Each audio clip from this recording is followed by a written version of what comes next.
Well, thanks very much. As Young mentioned, I'm one of the PIs on the Ocean Observatories Initiative. The piece that I work on is something called the Endurance Array, and I'll get in and talk about that a little bit more, off of Oregon and Washington. And some of the major kind of science objectives that we have for the Endurance Array are to be able to look at things like ocean acidification and marine hypoxia.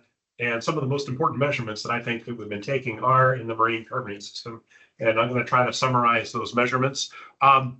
This is it's a pretty big project. There's no such thing as kind of an individual achievement. So although I'm the person that's presenting the talk, I really want to thank my friend and colleague Chris Wingard, who's a faculty research assistant with the Ocean Observatories Initiative at Oregon State University, the whole OOI Endurance Array team, and other folks across OOI. So it's really kind of a group effort that I'm going to be presenting here today.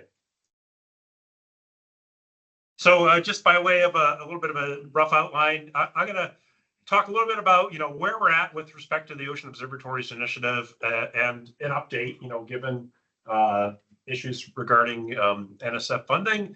Talk a little bit about what motivates me. Give a rough overview of the measurements we're taking, the methodology that Chris and I, really largely due to the leadership of Chris, has been doing to look at the quality controlling of the data, and then the results that I'm going to present. We're going to look a little bit at the 2015 to 2025, 10 years of seasonal cycles, comparison to historical data, some of the events and interannual variability, how that comes into play. And if there's time at the end, I'll wrap up with a little bit of testing about alternate pH and PCO2 instruments. I'll also talk about that a little bit in the methodology section as well, where appropriate. So a lot of people might be sort of familiar, but maybe marginally familiar with the Ocean Observatories Initiative. So this is the array as a whole, right? So it's initially designed to have both Northern Hemisphere and Southern Hemisphere elements. The Southern Hemisphere stuff, back at the last decadal survey, that was descoped, or that was recommended to descoping, and it was kind of descoped in between 2018 and 2020, but OOI still continues to serve up that data. The remaining active arrays are the Global Warming Array south of Greenland there, Global Station Papa in the Gulf of Alaska, the Coastal Pioneer Array, which recently moved from what they termed the New England Shelf. I would say as a New Englander, I would call it the New Jersey Shelf, but now it's off of Norfolk, and they call it the Mid-Atlantic Bight, kind of almost at the boundary, I think, of Mid-Atlantic and South Atlantic there. And then the two pieces off the Pacific Northwest are the Regional Cable Array, which is run out of University of Washington and has a lot of geophysical instrumentation, but also water column instrumentation. And then the piece that I'm going to talk about is the Coastal Endurance Array off of Central Oregon and Central Washington. Together, right, the active arrays support a lot of different types of sensors, and a lot of number and a lot of different types of sensors. And that, quite frankly, that's one of the issues we have, is trying to make that data available in real time that's useful to people. So I want to address that a little bit as well. That's part of the motivation for the work that we're going to be doing. So I know these things are pretty small, but this just kind of shows the basic layout of the Station Papa and Erminger Array, the track of the seabed cable for the Regional Cable Array. This is the piece that I'm going to talk a little bit about, the Coastal Endurance Array, where we have something over the inner shelf, mid shelf, and shelf break, and then the configurations of the Pioneer Arrays. So to give you a couple of updates, right? So I don't know about the way you all feel, but I feel like it's been a very strange last 6 months, and people they're traveling, like scientists are traveling a little bit less. Nobody really knows what's going on, and even within our own college, I feel like every time we meet, there's this kind of exchange of information. What's going on? What's going on with NSF? And so I guess I come as a traveler, bringing news to you in these troubled times. Anyway, I don't know how many folks read, um, the NSF budget, the high level budget that was put out in May in response to the president's submitted budget. At that point, they identified several scientific systems, several different pieces of infrastructure, including the Ocean Observatories Initiative, as subject to potential downscaling and disposition. I would say that a couple weeks after that, this is where I'm getting into the dangerous ground for the recorded talk here. NSF met with us and they said, well, really what we'd like you to do is suspend parts of the array. And the pieces that they really wanted to keep going included the regional cable array, because that really is a groundbreaking kind of infrastructure that has capabilities that there's nothing else like it in the world, really. And then the Pioneer array, right? There's a lot of excitement about moving the Pioneer array down off of Norfolk, and then the data distribution, right? We want to keep the data active and make sure that it's continuing to be quality controlled and served up to the community. And so I just want to say, like, on the hopeful side, right? So some of the infrastructures deployments are paused on different OOI arrays. We're still at work, still providing full access to the data. I do want to encourage people to use the data, not just OOI data, but there's other stuff out here. I don't know how many folks are familiar with the they call it the Ultra Data Dear Colleague letter that came out. I think it was like spring of 2024. Right, so I think that call is still active, and if you just Google on NSF Dear Colleague letter, NSF Ultra Data, it'll take you to the right thing, and it talks about there's not any new money available to submit a Ultra Data proposal, but I think if you write into your proposal that this is to Ultra Data, then I think it does get some sort of special consideration, and it's not just OOI, but also things like NEON, LTER, other long-term data sets.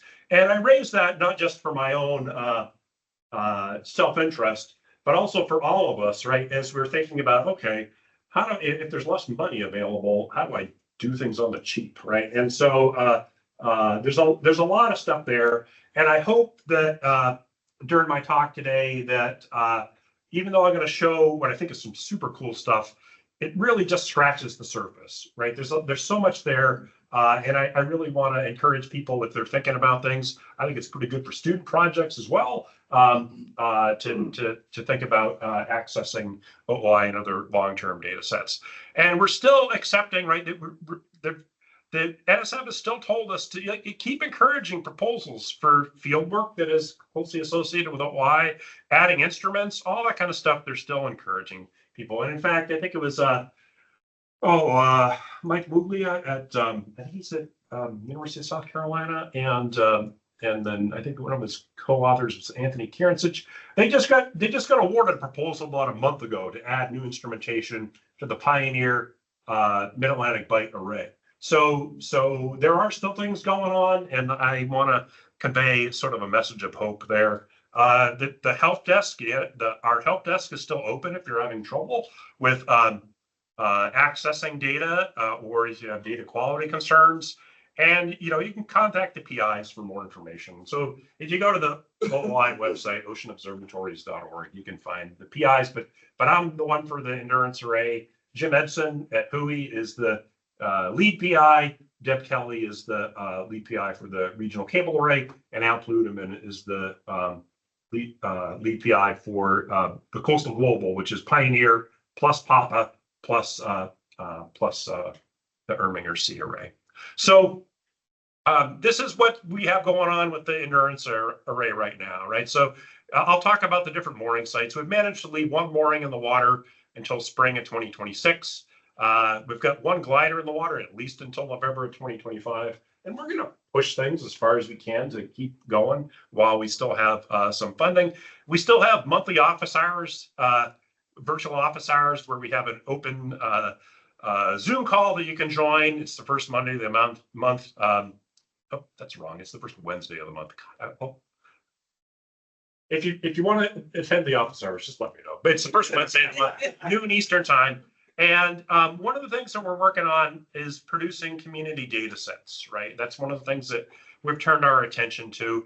And what I mean by that are, people have, theoretically, the OI data kind of comes out of the box ready for people to use. But with the number of sensors we have and the automated quality control we're kind of forced to go to with the number of people we have, people have had issues. And it's really helpful when somebody contacts us and says, I think this is wrong, or, this sensor looks like it's going bad here, or why isn't this data here? Then we can help them, right? In some cases, the help ends up being, the data's gone bad. I'm sorry, we'll have to, mark that and annotate it. In some cases, the data may not be downloaded or loaded back into the OI cyber infrastructure correctly. We can fix that up. But we're trying to go beyond that and encourage both from the community when people write papers, but also within ourselves, trying to do a deep dive on some of these data sets and produce kind of a regularized product that a modeler can pick up and use without having to worry about, I don't know anything about pH measurements or CO2 measurements, but I really want to test some ideas about pH and PCO2. So we are trying to work on that a bit. And so this is an example of an OI community data set. This is Meg Yoder et al. Published this paper last year. And so the publication is separate from the idea that it's a community data set, but they did a lot of work analyzing the marine carbonate system. In this case, it was for the Erminger Sea. So what's shown here, you look at these beautiful time series of DIC, total alkalinity, and PCO2.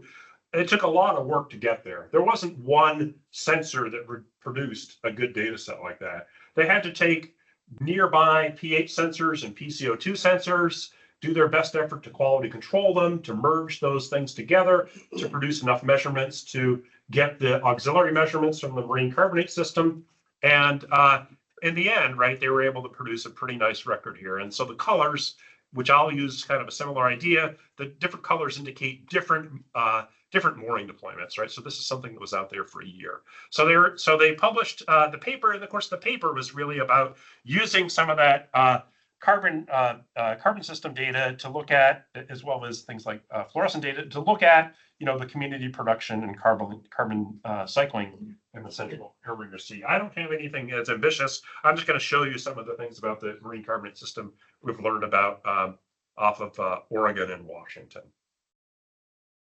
And like I said, if you go to the OI website, I know it's really tiny to read there, but if you poke through the OI website and search on community data sets, it'll take you to a whole bunch of these things, including other data sets that have been published recently on the coastal endurance array. Craig Rizian at Oregon State's done a great job producing gridded data sets of both CTD observations. There's also observations from coastal, or some profiling moorings, McLean profilers, and things like that on the community data sets as well. Okay, so some of my motivations, like I said, I just saw a paper come out a week or two ago talking about, kind of global changes in air-sea fluxes of carbon and carbon uptake by the ocean that were, some of them were associated with historically El Nino, La Nina cycles, but the presence and absence of things like marine heat waves is starting to play havoc with kind of our historical understanding of fluxes. Ocean acidification is a big stressor on regional ecological communities in the Pacific Northwest. And so probably one of the first ways this became noticed was in oyster farming that occurs in the Pacific Northwest. And some years the failure of the young oysters, the spats, to recruit in bays and estuaries. And that was kind of discovered or started happening about 15 years ago. And it was attributed to ocean acidification, decreasing the aragonite saturation levels decreasing the amount of calcium in the system to the aragonite saturation levels.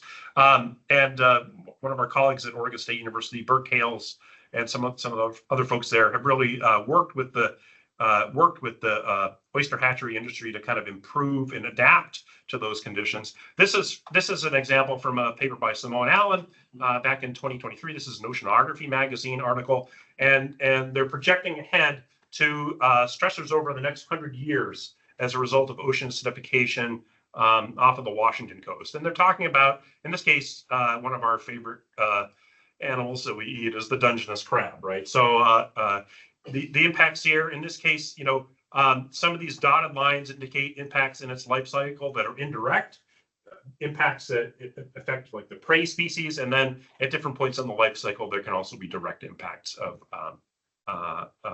ocean acidification. So that's one of the motivators we have. And then the other thing here is to produce a community data set to assist researchers. So as I mentioned, Chris Winger's been doing a really great job quality controlling these data, producing data sets, and then he'll get a call from somebody. Hey, can I have your data set that has this additional quality control applied to it? So it's here, I'll give you my private reserve, from my very best wine cellar of data. And we thought, okay, we got to do something better, right? So this is the idea here is he's worked a little bit with Simone Allen at NOAA PMEL, distributing data to her. We want to really do a great job cleaning up that data and make it available to everybody. So that's our plan, is to try to get some of this stuff out by the end of this calendar year.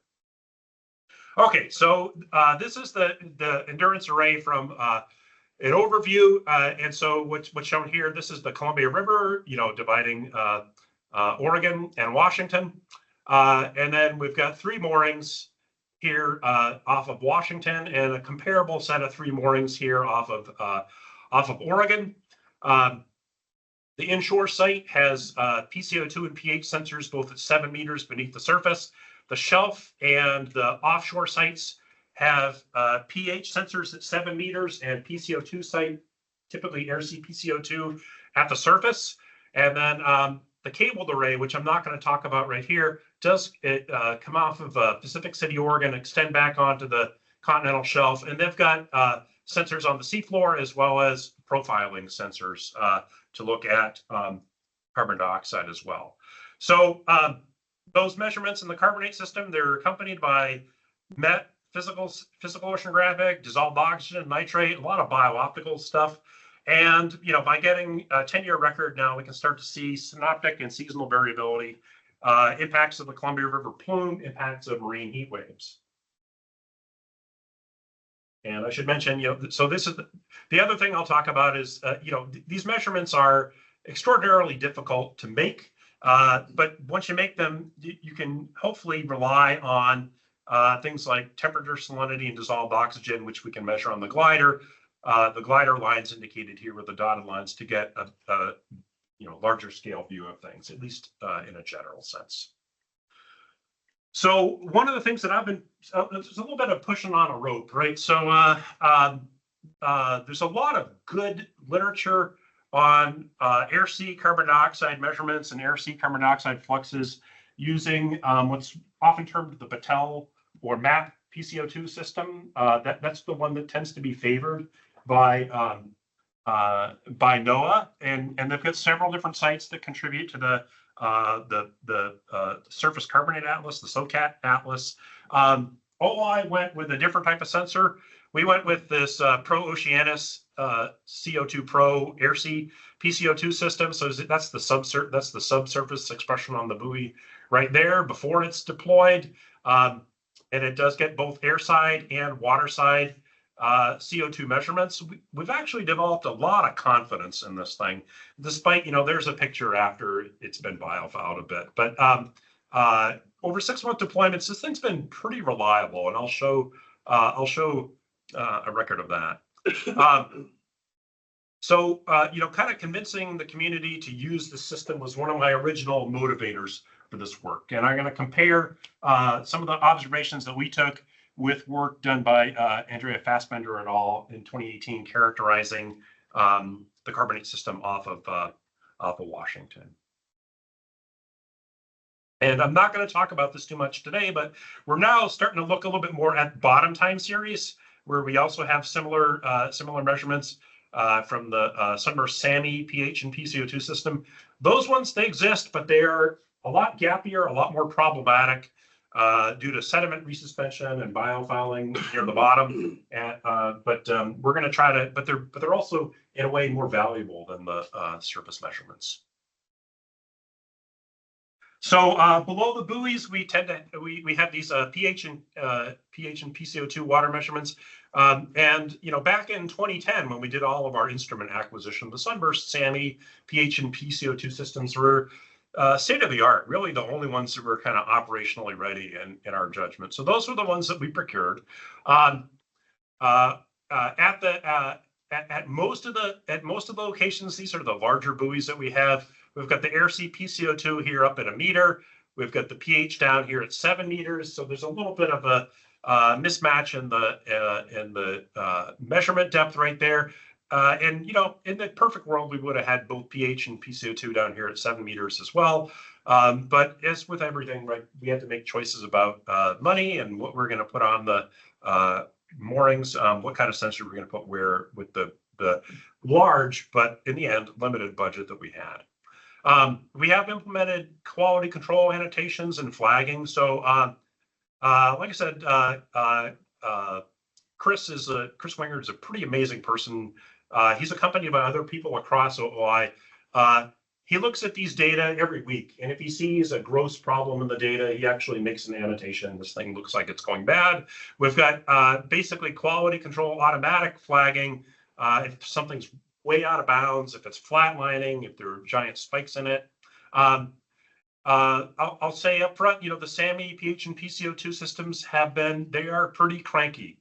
And over the last couple of years, we've been implementing the Seabird CFOX version 2 at some of our sites. And it's, I think it is in the end a better performer. And near the surface, this is, obviously this thing going in the water, nice and clean. This is kind of this is not atypical of what we get when it comes back. So so the data return rate is obviously influenced by the stuff, even with 6 month turnaround. So the kind of data quality control, quality assurance we do is the typical stuff that you all would do, right? So we do we meet with the vendors. Vendors do the calibration stuff after every deployment. We have 2 sets of instruments: the new set that's going in the water, the old set that's coming out.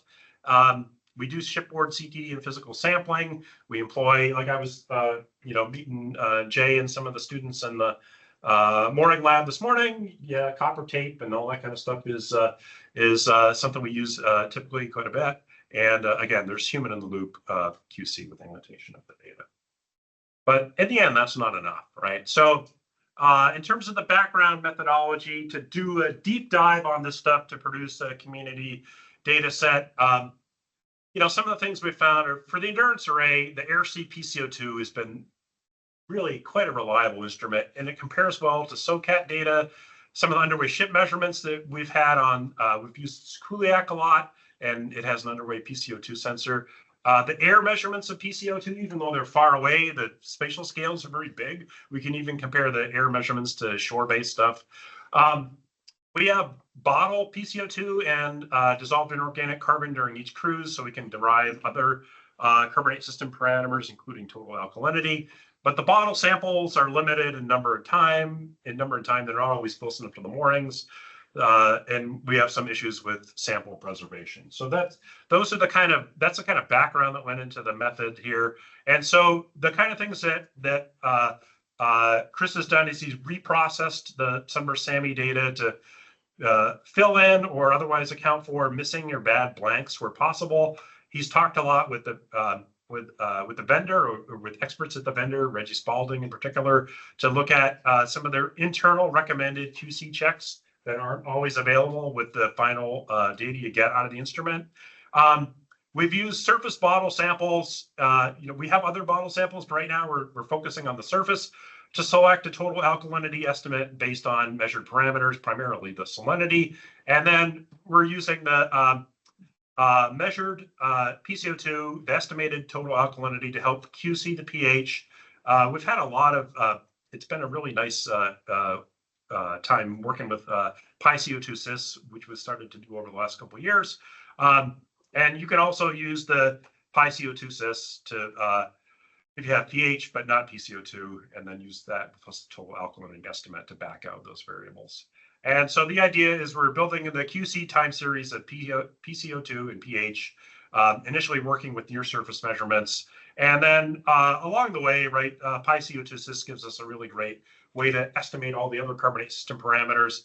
I had an undergraduate student working with me this past spring to look at aragonite saturation measuring that, and we're thinking about putting out additional products like aragonite saturation in addition to pH PCO2. So a couple of questions in this methodology are how sensitive are the results to your choice of total alkalinity? How big an issue is the measurement depth, and does the sensor technology matter? So these are three different estimates of total alkalinity right here. So these are the vertical axis is our discrete measurements. The bottle samples are run through Burke Hale's lab at Oregon State University. And then the one on the left here, this one was kind of tuned for the Washington shelf by Fassbender et al. In 2017. And so there's the one-to-one line right there, and the dotted does a pretty good job. Most recently, we started looking at this Henry Bittig et al. Canyon B AEI estimate. This is a worldwide estimate. If you give it temperature, salinity, dissolved oxygen, lat long, and depth, it will spit you out something. And so it's actually worked pretty good, right, for the Oregon and Washington shelves near the surface. What we're finding is that neither of these things might work as well below the surface, but they work pretty good at the surface. And then this was a much older estimate. You can see it's kind of off the line right there. This is Lee et al. 2006, one of the earliest estimates, ways to estimate total alkalinity if you have temperature and salinity. So these are the results that I'm primarily going to show right here. Results derived from their total alkalinity estimate. And so at the Oregon offshore mooring, so that's down there. This is not the whole data set, right? This is just, it's too much. So I just blew up 2020 through 2022. So we've got temperature, salinity. These are the bottle samples right there, the CTD bottle samples. And then below this are the the salinity samples below that, and then it's really hard to see, but there's a few the total alkalinity samples there. The thicker line, which kind of is at the top right there, that's the Fassbender et al. Estimate for total alkalinity, and then the dotted line is the Canyon B estimate. And for some cases, like during upwelling, when the temperature and salinity are pretty low temperature, pretty high salinity, respectively. They both seem to do a pretty good job. There's some other times here when we get some local river water where the local estimate from Fassbender does a better job. This isn't it doesn't affect things too significantly, but it does when you take this total alkalinity estimate and plug it in with PCO2 through PyCO2sys, you can get estimates of pH, for example, that are outside of the accuracy of the actual pH instrument. So it's not a huge effect, but it is a little bit significant, and we're still working with that. The Canyon B stuff is really within the last couple weeks that Chris has been looking at that. We've also occasionally, this is now getting to, does the measurement depth matter? So off of Oregon, we sometimes get Columbia River plume water. So these are we did one test of a Pro Oceanus PCO2 sensor at 7 meters along with the buoy sensor up at the surface. And this is the difference that we kind of get. And so basically, when the salinity between the surface and 7 meters is, when the salinity difference is close to 0, the two sensors are lining up pretty well together. But then you can see here, if we get significantly fresher water at the surface, which can happen when we see the Columbia River plume, then you can see there is a real difference between 7 meters and the surface. So good qualitative agreement with some water mass related differences. So that'll be another kind of caution that we put going forward is if you're comparing PCO2 at the surface, it's not necessarily going to be the same as the PCO2 at 7 meters where we're measuring pH. And then again, we're starting to measure things with the CFOX version 2. So this is from a test deployment about 1.5 years ago. The really nice thing about the CFOX is you get more temperature and salinity. So we have a Seabird 16 that we've put together with the CFOX in blue here. They line right up on top of each other. We're also comparing Andorra Optode. Sorry for the I speak right there. That's the blue is the CFOX. The orange is the Andorra Optode. We've got a lot of confidence in the Andorra Optode right now, and we've seen some offsets with the CFOX, with the Seabird Optode, but we're still learning the Seabird Optode system. The larger kind of flow path and biofouling control help the success rate. So the SAMI pH success rate that we had across all of our moorings on Endurance was about 44%, with clogging as the primary failure mode. It's better at the surface and it's better offshore. That 44% is really drawn down by some things that are in the 20s and 10s at near the bottom. So this is just showing again. Now what we're doing is we're showing an example of this is the measured pH with the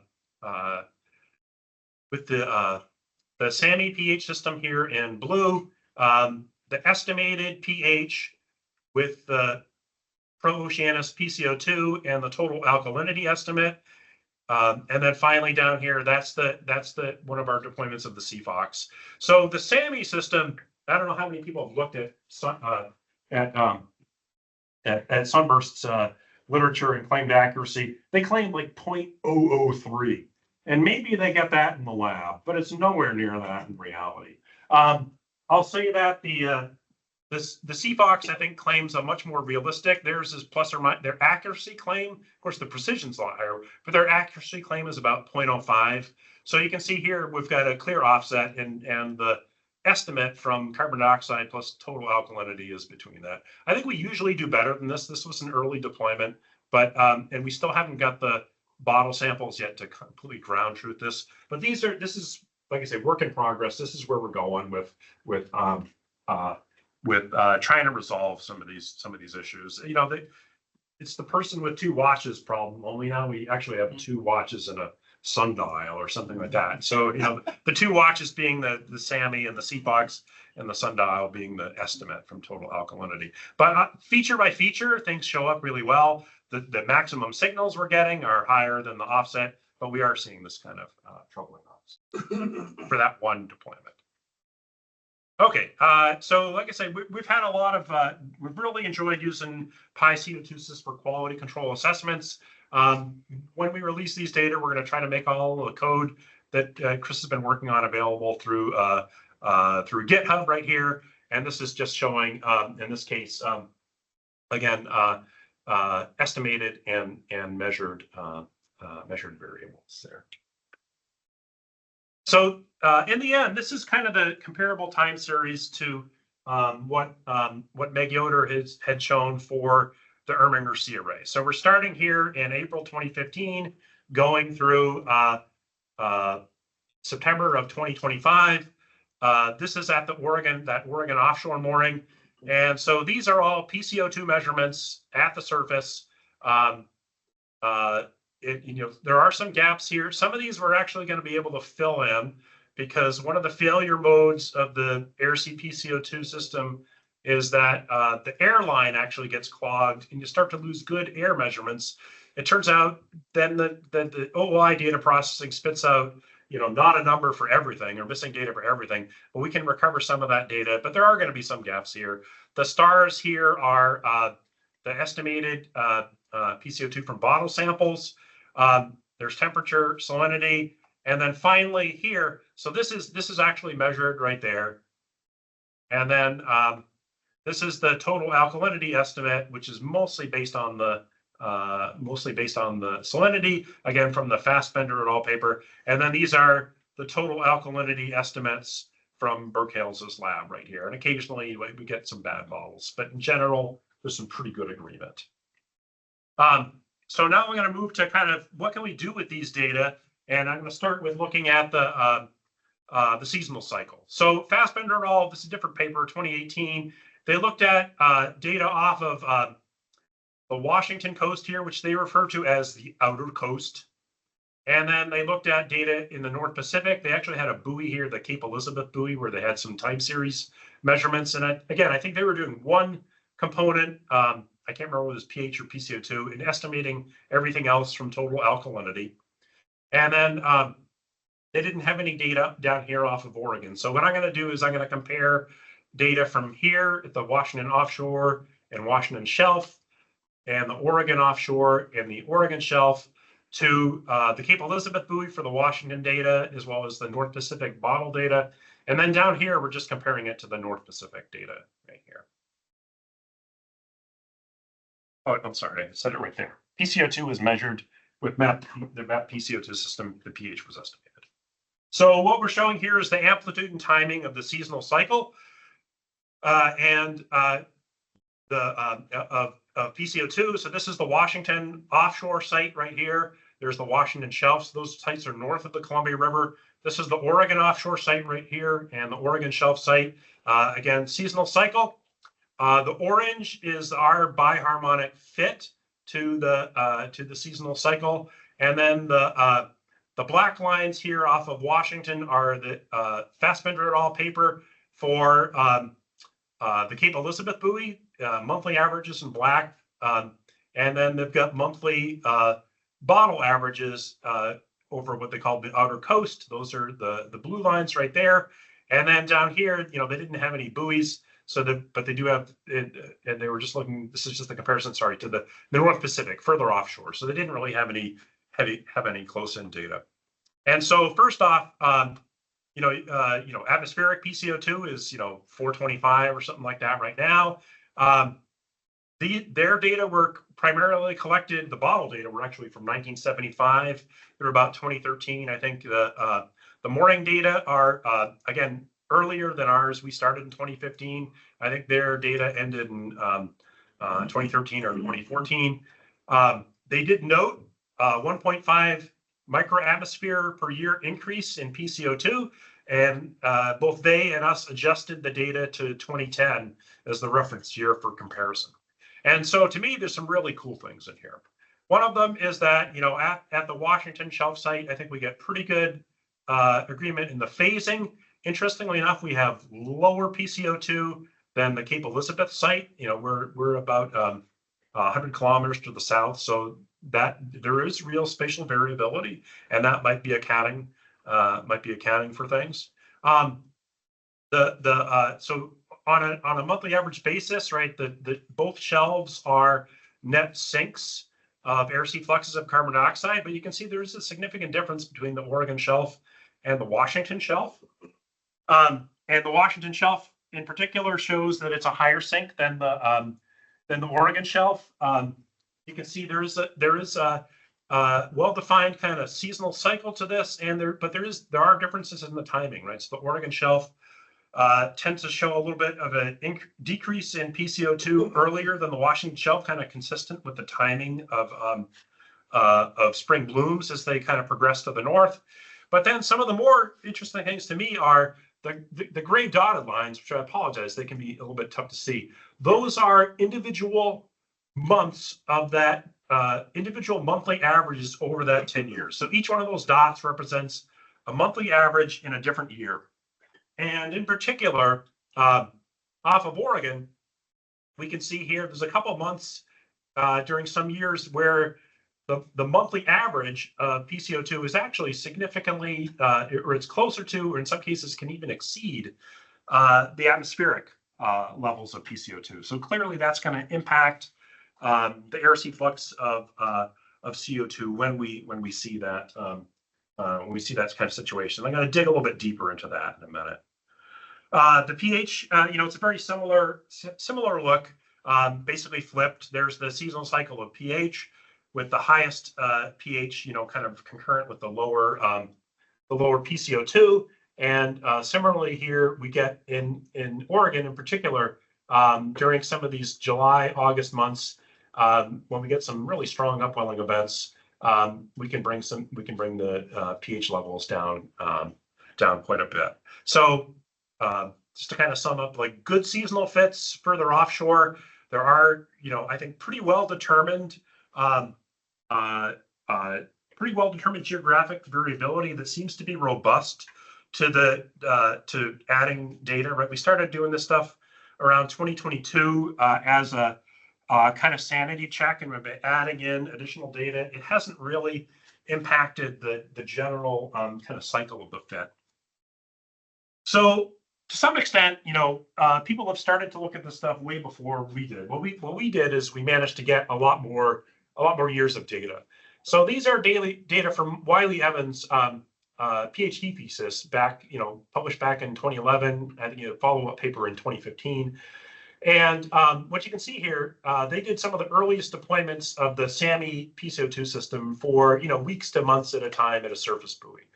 And during individual events, like especially here in 2008, they got PCO2 here that is above, up to around 1,100 microatmospheres. So, close to 3 times atmospheric levels here. And it varied a lot from year to year, but you always saw that stuff in kind of July and August. So clearly during those times, there's a lot of interannual variability. You didn't see it at all. You didn't see it during all years that they had deployments.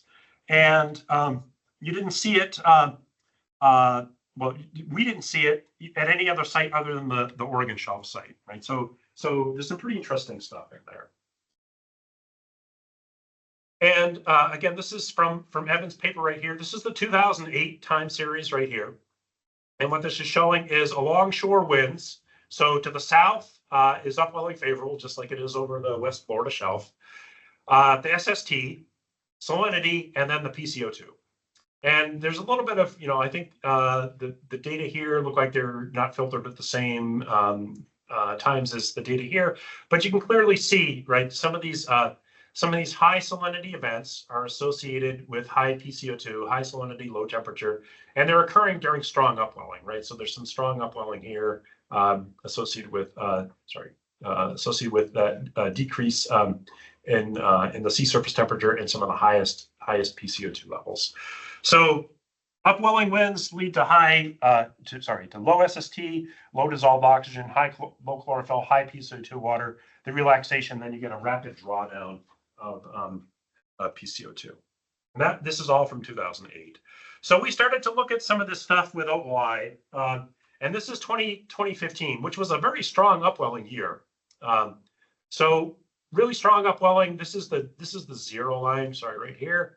For winds that anything below that zero line is upwelling favorable. This is 10 meters a second, right? So this is almost 20 knots. It's hourly data. So you can see there are some PCO2 spikes, but the highest PCO2 spikes we see during that year are at the sort of 600 microatmosphere level. So roughly half of what Evans et al. Were seeing back in 2008. If we turn our attention to 2021, we do see some pretty significant spikes. So again, 2021 was another strong upwelling year. So all these represent some really strong upwelling events right here. You can see some of the decreases in sea surface temperature, increases in salinity, and some increases in PCO2, similar to what Evans et al. Saw, but not quite, right? So we're seeing stuff that's above 1,000 microatmospheres, but not quite as high. And really, 2021 was the strongest PCO2 spiked year that we've ever seen in 10 years of observations. We've never seen something like the 2008 stuff that Wiley saw. And when we go to look at interannual variability of winds, just to show, I apologize that this is such a squiggly plot, but this is Steve Pierce and Jack Barth et al. Looked at cumulative upwelling wind stress after the onset of upwelling. And they looked at it from the 1980s up through recent years. This is a figure from a couple of years ago. Here's the 2021 upwelling season. So what this is showing here is once upwelling starts to kick in, the cumulative upwelling stress here in 2021 is way below, or the upwelling is more significant. The winds are more negative than average. 2015, 2021, very similar years. There's 2008, which was the year that Evans was looking at. So again, strong upwelling, but not any stronger than than 2015 or 2021. And a lot of other upwelling years, which were similar in magnitude, did not show high PCO2 spikes within our record. And so again, kind of a confusing figure, but what I'm showing here is the surface sea surface salinity right here on the vertical, the seawater temperature right here, and then in the colored is the PCO2 daily average, in this case in microatmospheres. The 2021 data are these X's, and the 2015 data are these dots. And so the very highest salinity, lowest temperature is associated with the highest daily average in PCO2, up to, in some cases, close to 1,000 microatmospheres. So that's happening only for this, when you get to really kind of 8 degree, 33.3, 33.4 water. Other upwelling events that don't get you as high in salinity or as low in temperature, you've got much lower PCO2 associated with them. So we're thinking this is, potentially due to the lingering effects of the 2014 to 2016 heat wave for the year 2015, but we've also seen a series of kind of repeated smaller marine heat waves off of Oregon and Washington all throughout the 10 years of OOI.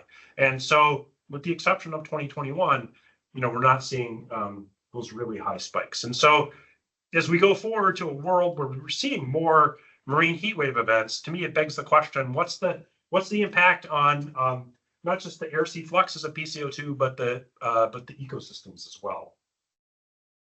So just to kind of summarize things in terms of the methods, right? So we've got these time series that span from 2015 to 2025. While there's gaps exist, the seasonal cycles compare pretty well to published data. We've found PiCO2sys to be a super useful tool to perform the quality assessment of the pH data, as well as calculate marine carbonate system parameters. We're still working on total alkalinity estimates and the calculation of other marine carbonate system variables. Like I said, the Canyon B stuff has been more encouraging than I would have thought, based on a global kind of fit like that.